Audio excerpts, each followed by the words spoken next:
ధాన్యం కొనుగోలు లక్ష్యం 70 లక్షల టన్నులు. అక్కడక్కడ మొదలైన వరి కోతలు, రబీ వడ్ల సేకరణకు సన్నాహకాలు. 24 లక్షల టన్నులు సన్నాలు వస్తాయని చెప్పేసి అంచనా. ఇక తెలంగాణ వ్యాప్తంగా కూడా మొత్తం సాగు మళ్ళీ చేతికి వస్తా ఉన్నది. ధాన్యం కొనుగోలు లక్ష్యం 70 లక్షల టన్నులట. సో ఏదేమైనా కానీ రైతున్నలు కష్టపడి తెచ్చుకున్నారు కదా, ఇక ఇప్పుడు స్టార్ట్ అవుతుందండి అసలు దందా.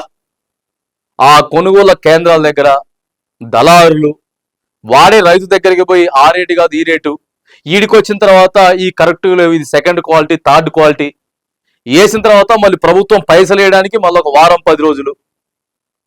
సో ఈ ప్రాసెస్ అంతా కూడా ఎక్కడ కొంతమంది కలెక్టర్లు పర్ఫెక్ట్ గానే ఉన్నారు, కొంతమంది జిల్లా కలెక్టర్లు పర్ఫెక్ట్ గా పనిచేస్తున్నారు. అరే ఎక్కడి నుంచి రైతు తీసుకొచ్చిన ధాన్యం దగ్గరికి తీసుకొచ్చిన దాని దగ్గర నుంచి దాన్ని కాటా వేయడం కానీ భద్రపరచడం కానీ రైతులకి 24 గంటల్లో పైసలు ఇచ్చిన జిల్లాలు కూడా ఉన్నాయి కొన్ని. అంటే అక్కడ అధికారులు స్పీడ్గా పనిచేస్తారు, కరెక్ట్గా వాళ్ళకి ఎవరికైతే ఎంత మరి దానికి రావాలను అంటే సరైన పెట్టుబడి ఏదైతే ఉందో దాన్ని ఇచ్చేటటువంటి ప్రయత్నం, కొనుగోలు ధర, మద్దతు ధర జిల్లా కలెక్టర్లను బట్టే పనితీరు కొద్దిగా మారుతా ఉంది. కాబట్టి సో రాష్ట్ర వ్యాప్తంగా కూడా ప్రతి జిల్లాలో కూడా ఇప్పుడు రైతులు మరి వర్షం వచ్చిందనంటే అది పెట్టుకోలేరు.